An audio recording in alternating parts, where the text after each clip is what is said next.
¿Considera usted como muy favorable la situación actual de Choi Li Fa y otras artes marciales no deportivas afines y de sus instructores en la provincia de La Habana y en Cuba, en comparación con la experiencia de vida con usted como Sifu en años previos con respecto a ser parte del contexto laboral oficial? En caso contrario, ¿qué sugeriría usted como posible solución o soluciones vinculantes y no derogables para mejorar de manera tangible el universo laboral de artes marciales no deportivas como la suya, que se entrenan en Cuba desde incluso antes del siglo pasado? Bien, en cuanto a ese tema, que es un tema bastante polémico, en realidad las artes marciales en Cuba muchas veces han sido vistas como un simple hobby y no han sido vistas como lo que en realidad en su pasado y incluso en el presente en todos los países del mundo sucede, como que las artes marciales son un trabajo más, una labor muy socialmente muy buena que realizan todos los instructores y profesores y que además devengan un salario que les permite a ellos pues solventar la vida diaria, los alimentos, el transporte, etcétera. Yo considero que esto es algo a tener en cuenta, por lo que muchas artes marciales estamos luchando ahora y en el pasado para poder tratar de cambiar esta situación que en el país realmente es bastante complicada. Para los maestros de artes marciales muchas veces tenemos que estar buscando otros trabajos colaterales para poder subsistir y en fin, no dejamos de practicar las artes marciales y de brindarle a nuestros alumnos y a la sociedad todo esto que tanto beneficio les otorga a todos. Entonces es algo que realmente en estos momentos está en cambio y que yo pienso que de un momento a otro las autoridades deberían escucharnos y deben tomar cuentas en el asunto. Ojalá sea pronto. En su opinión, entonces, ¿podría cobrar sus clases cualquier instructor de artes marciales no deportivas, incluso no reconocido legalmente en Cuba? ¿Es esa la problemática real actual? Yo pienso que sí, yo pienso que en definitiva cada persona, cada maestro ha tenido que hacer una real inversión en todos los conocimientos que ha adquirido, una real inversión en traer maestros de otros países, pagarles sus estancias acá en Cuba, a veces pagar su comida, a veces tener que ir y estar molestando personas para adquirir un local, a veces pagar clases incluso ahora en estos tiempos en que estamos donde la internet es tan costosa, pagar cursos online que también es necesario para uno poder para uno poder progresar dentro del nivel de las artes marciales. Y yo pienso que de alguna manera los profesores, cuando transmiten estos conocimientos antiguos y tan preciados a sus alumnos, deben también recibir una retribución monetaria para poder al menos poder costear todo ese gran cúmulo de conocimientos que va siendo transmitido desde otros maestros superiores que por lo general están en otros países.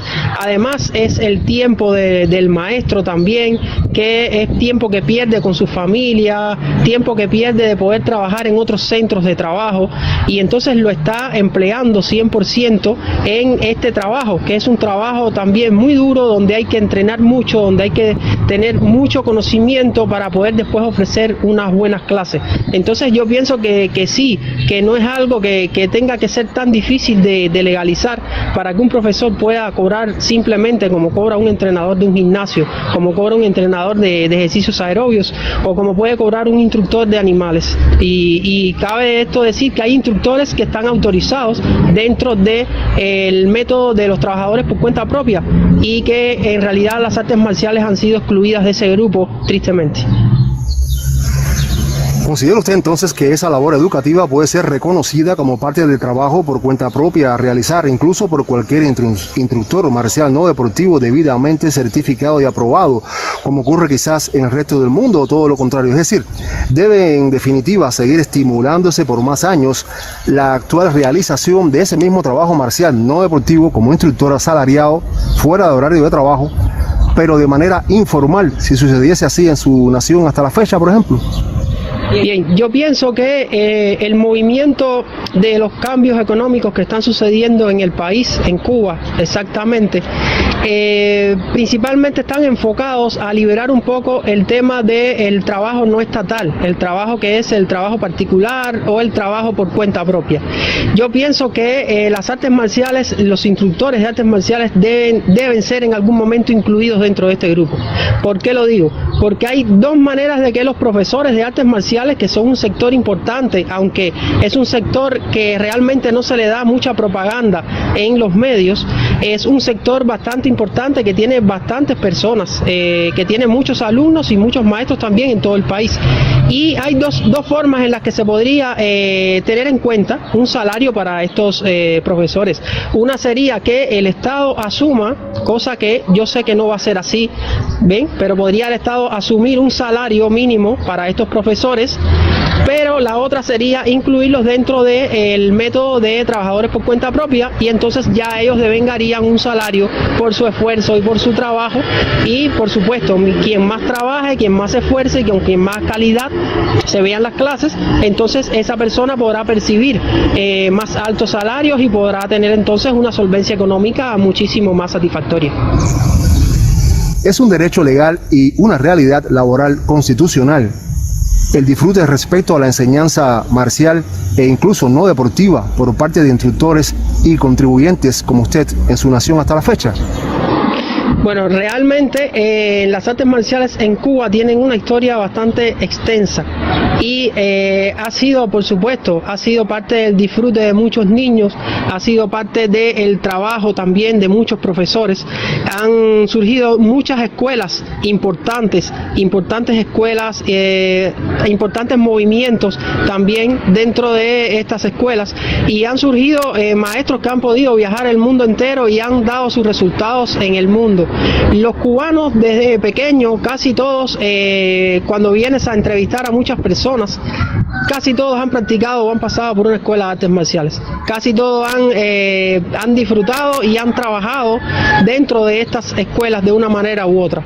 O sea, por eso es que dentro de la pregunta anterior yo veo un poco ilógico teniendo en cuenta tantas personas que tienen en cuenta, o sea, las artes marciales en Cuba, tantas personas que han estado en escuelas, incluso personalidades de este país que han sido artistas marciales y maestros, y es un poco triste y un poco difícil entender el por qué las artes marciales han sido excluidas de este proceso económico tan importante, y los artistas marciales siendo personas educadas y siendo personas serias que para nada están contra ningún sistema político ni contra ningún tipo de gobierno, simplemente se dedican a mejorar y cultivar las personas y las cualidades, el honor, el valor en las personas, las diferentes virtudes que puede tener el ser humano.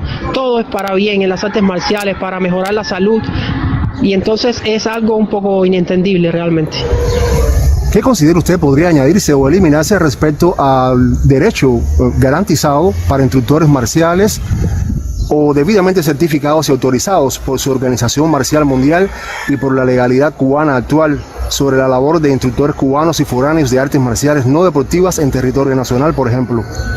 Existe actualmente un movimiento de artistas marciales que están tratando de una manera u otra en diferentes grupos dentro de las redes sociales, en diferentes grupos, a pesar de la pandemia que realmente ha afectado a todos y que también ha sido un duro golpe para los artistas marciales y profesores que no han podido ser beneficiados por ninguna de las protecciones económicas que sí han podido disfrutar otros trabajadores en el país.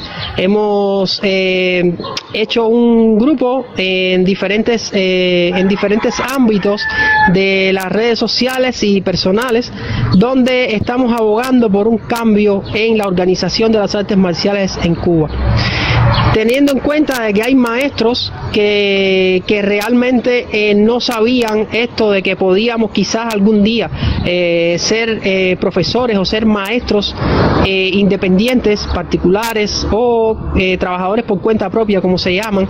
Se han ido sumando poco a poco a este movimiento y pretendemos que eso de un momento a otro sea uno de los cambios fundamentales dentro de los maestros de artes marciales en Cuba.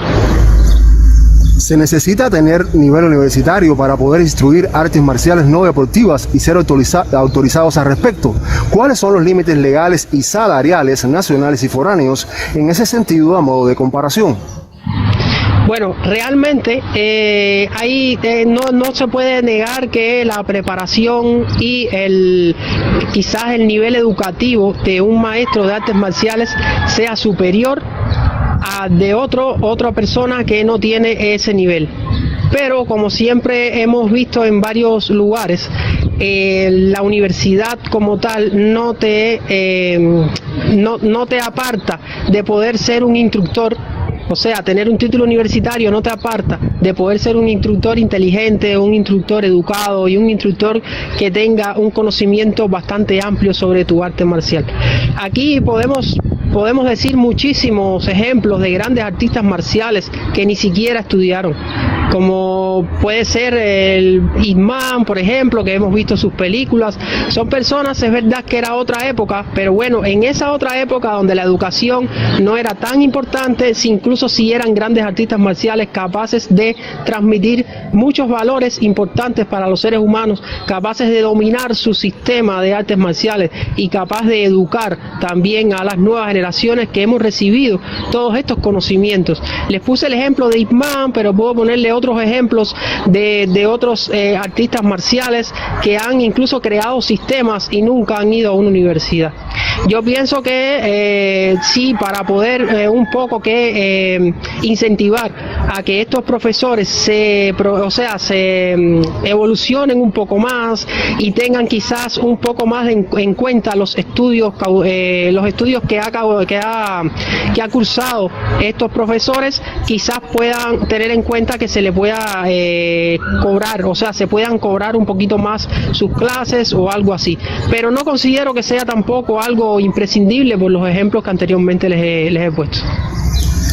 En otras palabras, ¿sería realmente necesario emigrar temporalmente en algunos casos para poder expandir y promocionar como trabajadores por cuenta propia este tipo de enseñanzas marciales no deportivas y labor educativa desde el mundo también, por ejemplo?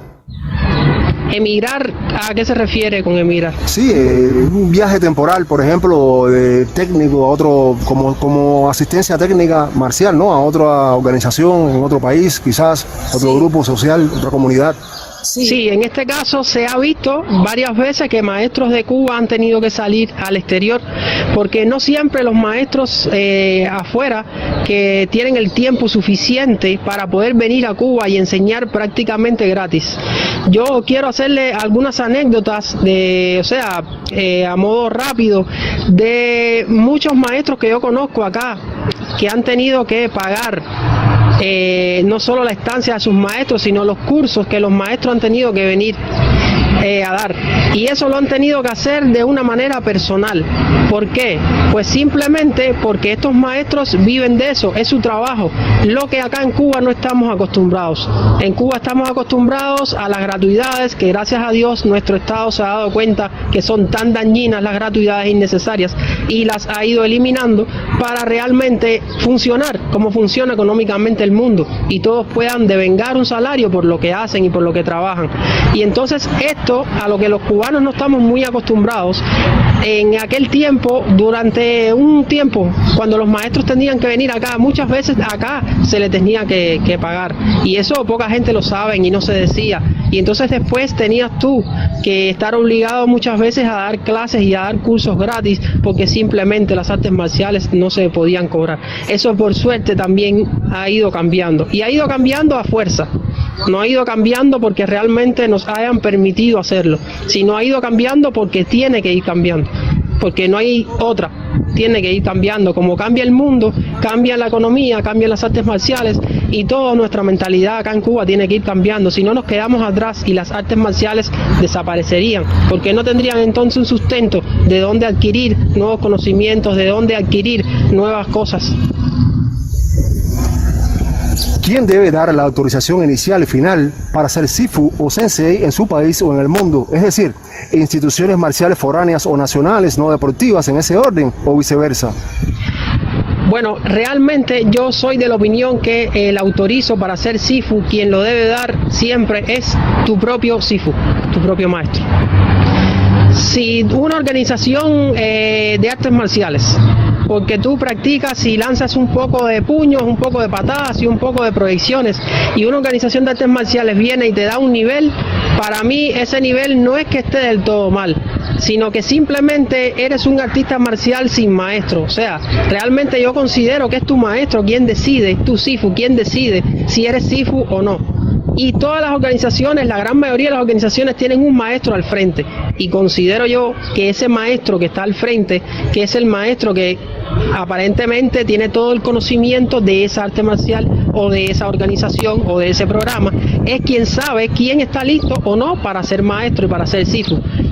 Lo importante, que esto pueda ser avalado o no por otra organización superior que reúna varias artes marciales es otra cosa, pero sabemos muy bien que hay países donde las escuelas funcionan independientemente y algunas ni siquiera pertenecen a otras organizaciones, lo que tampoco veo mal. Si quieres tener tu propia organización, pues la tienes, y si no y quieres pertenecer a una gran federación que te permite y te da otras ventajas, pues también perteneces a ella. Esto no quiere decir que tu grado de Sifu realmente deba dártelo ninguna de estas organizaciones. Pienso que esto debe ser un título apersonal con tu propio maestro. ¿Cree usted que llegaría a considerarse su labor educativa, marcial y terapéutica y la labor en general de otros instructores de artes marciales no deportivas para niños y adultos como parte del llamado multiempleo? ¿O aún existen limitantes o quizás incomprensiones laborales legales al respecto en términos de contratos y pagos por clases o mensualidad en la actualidad? O sea, ¿qué debe ser cambiado en su opinión profesional para evolucionar sanamente en este sentido, si fuese el caso? Bueno, si hablamos del pluriempleo, vamos a definir que lo primero que tiene que pasar es que las artes marciales sean consideradas un empleo, primeramente. O sea, después que este proceso que está habiendo ahora de cambio y de rectificación para que el gobierno reconozca las artes marciales como un verdadero empleo, como una labor, como es en todos los países del mundo, repito. Siempre pongo todos los países del mundo, ¿por qué? Porque creo que a pesar de que en otras cosas ya Cuba ha avanzado, en este aspecto Cuba se ha quedado muy atrás. Y los artistas marciales y maestros de artes marciales continúan trabajando bajo la sombra. Y entonces no se comenta ni se dice nada sobre este sector. Y es importante, importantísimo, primero que se cree como empleo. O sea, que exista el empleo de maestro de artes marciales, como existe el maestro de matemáticas, como existe el maestro de física, como existe el maestro de educación física, existe el maestro de artes marciales. Maestro que incluye cultura, incluye terapéutico, incluye arte, incluye deporte, incluye todo, incluye muchas cosas, educación, todo, porque en las artes marciales hay implícito casi todos los ministerios que existen alrededor de esto. O sea, nosotros si realmente tendríamos que pertenecer a un ministerio, tendríamos que estar en el Ministerio de Cultura, tendríamos que estar en el INDE, tendríamos que estar en el Ministerio de Salud, tendríamos que estar en muchos ministerios, porque las artes marciales lo son todo, lo tienen todo.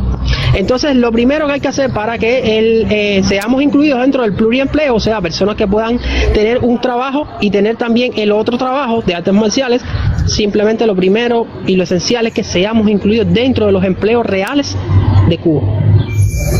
Muchas gracias por su respuesta. ¿Deben tomar esas decisiones funcionarios con conocimiento y práctica real en artes marciales no deportivas? ¿O podría ser cualquier persona o grupos de personas de turno con esa responsabilidad y con amplio currículo, mayormente teórico y percepción individual con respecto a este sector colectivo y no deportivo marcial compuesto por instructores jóvenes y mayores de la sociedad marcial cubana hasta la fecha? Yo pienso que maestro, instructor, todo esto depende también mucho del sistema o el estilo que estemos practicando artes marciales. No podemos decir que un profesor de artes marciales de Chor Li Fa, por ejemplo, el estilo de Kung Fu tradicional que entreno yo y enseño, pueda tener el mismo tiempo de preparación un profesor que el tiempo de preparación que tiene que tener, por ejemplo, un instructor de Wing Chun o un instructor de otra arte marcial que sea más sencilla, no sencilla en el contexto técnico, sino sencilla, más corta de contenido. Y el tiempo de preparación indudablemente de cada arte marcial es muy diferente, sus programas son completamente diferentes. Entonces pudiéramos decir que un instructor puede ser un instructor joven en una determinada arte marcial, pero que en otra arte marcial necesita un poquito más de tiempo y ya no puede ser joven, ya pasa un poquitico de la edad. Esos funcionarios, me refería también a funcionarios con conocimiento y práctica real en artes marciales no deportivas son los que deberían tomar la decisión o puede ser cualquier funcionario de turno, por ejemplo, que se le ha dado la responsabilidad de atender este sector de la sociedad cubana también muy sano? A ver, yo pienso que esto es una decisión bien alta.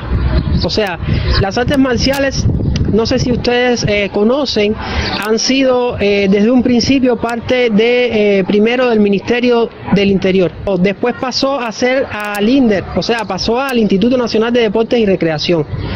Entonces, estos son organismos que como tal debaten directamente con las instituciones superiores del Estado.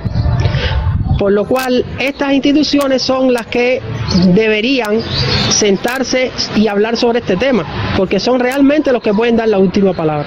El resto podemos hacer un esfuerzo, podemos hacer reuniones, podemos hacer la fuerza, pero hasta que no digan la última palabra el gobierno como tal, lo otro seguirá siendo como lo que es hasta ahora.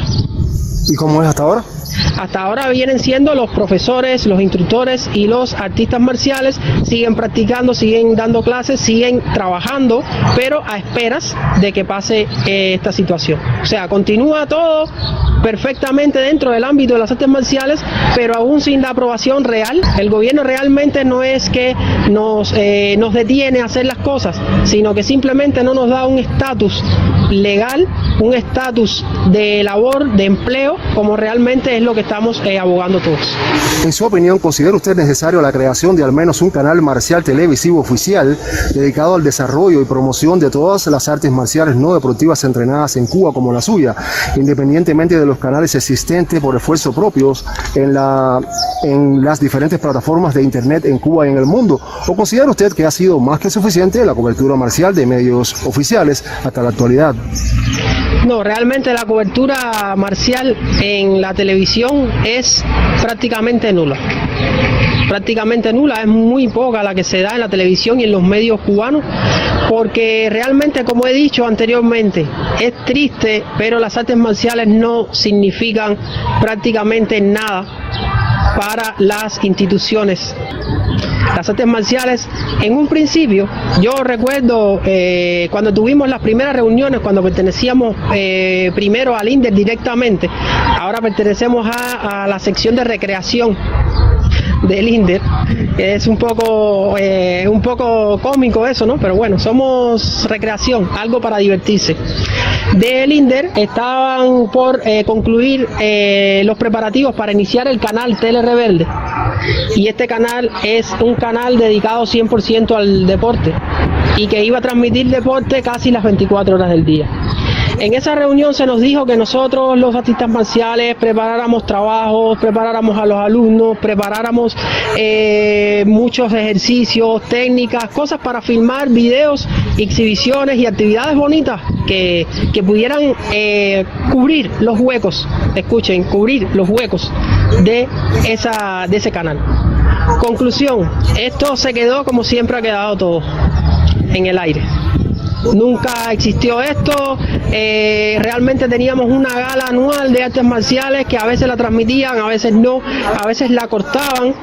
Nosotros tuvimos una experiencia bastante triste en esto, hace unos años participamos en una gala donde preparamos a nuestros alumnos, preparamos a los profesores, hicimos una gala bastante bonita, muchos días de entrenamiento, y cuando la pusieron por el televisor, la parte nuestra la cortaron. Nuestra familia no pudo ver nuestro trabajo en televisión. Y como eso, podía hacerle muchísimas anécdotas. Entonces, ahora mismo, a pesar, ya esa gala ni por televisión se transmite, ya esa gala prácticamente ha perdido la fuerza que tuvo en un principio, y realmente por televisión, ¿qué se transmiten?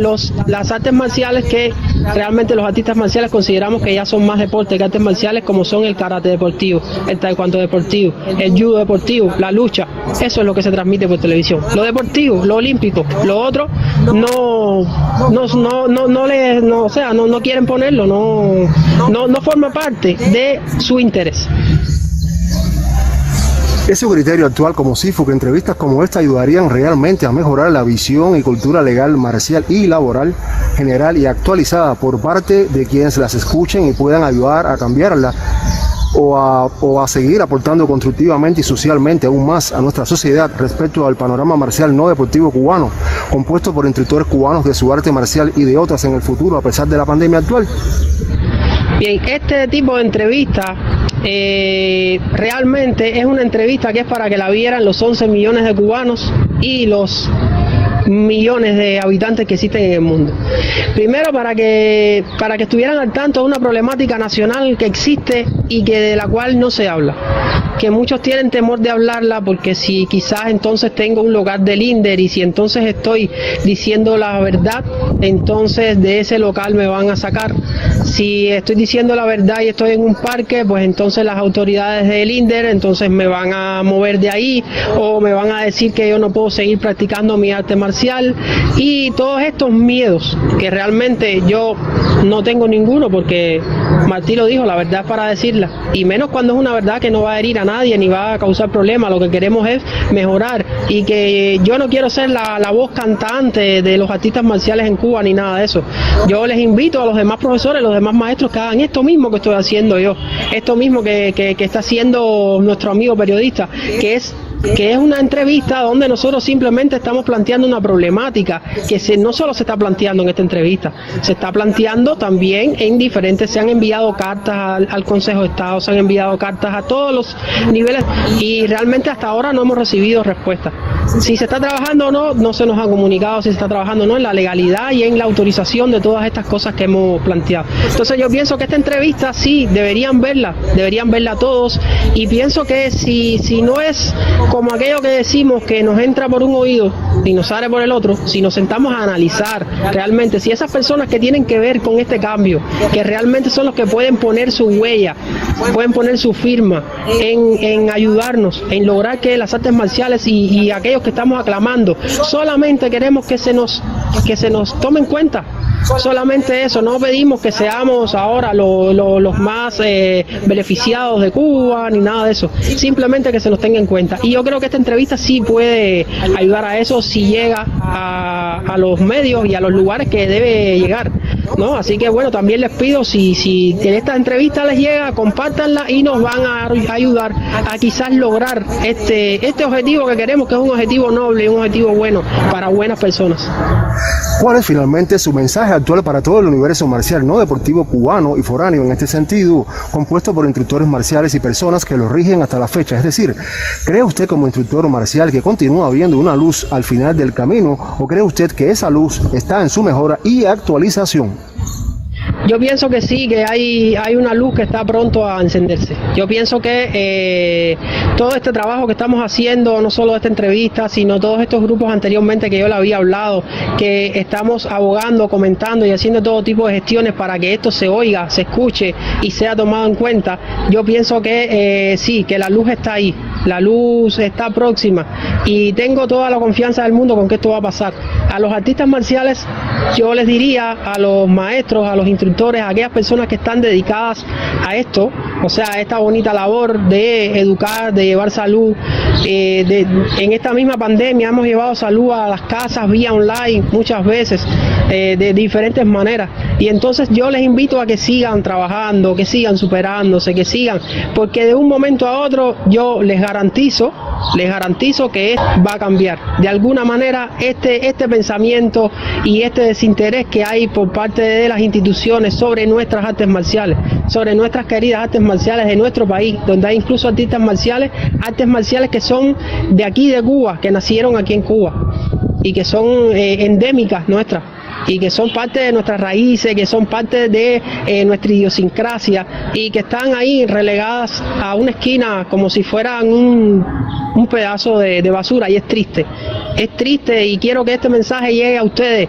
Tengan fuerza, los artistas marciales, los maestros, pónganle ganas a los entrenamientos, pónganle ganas, aprendan y supérense cada día más, que de un momento a otro este va a ser su trabajo y van a poder vivir de esto que es lo que les gusta a ustedes hacer.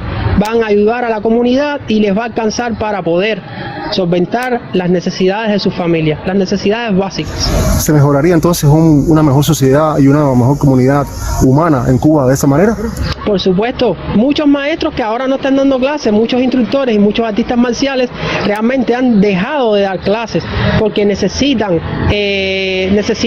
mantener a sus familias y no existe una manera de poder tú realmente progresar y realmente elevar el nivel económico tuyo de una manera tan prácticamente clandestina como lo hacen las artes marciales muchas veces. No deportivas. Okay, sí, las artes marciales no deportivas. Y entonces esto, por supuesto, muchos maestros se han quedado en el camino y han dejado de entrenar, han dejado de tener alumnos, han dejado de hacer todas estas cosas. Y esto, por supuesto, que afecta. ¿Por qué? Porque todos estos maestros que estaban dándole a su comunidad, estaban dándole salud, estaban dándole cosas buenas, estaban aportando un físico fuerte y resistente a muchas enfermedades como el coronavirus, por ejemplo.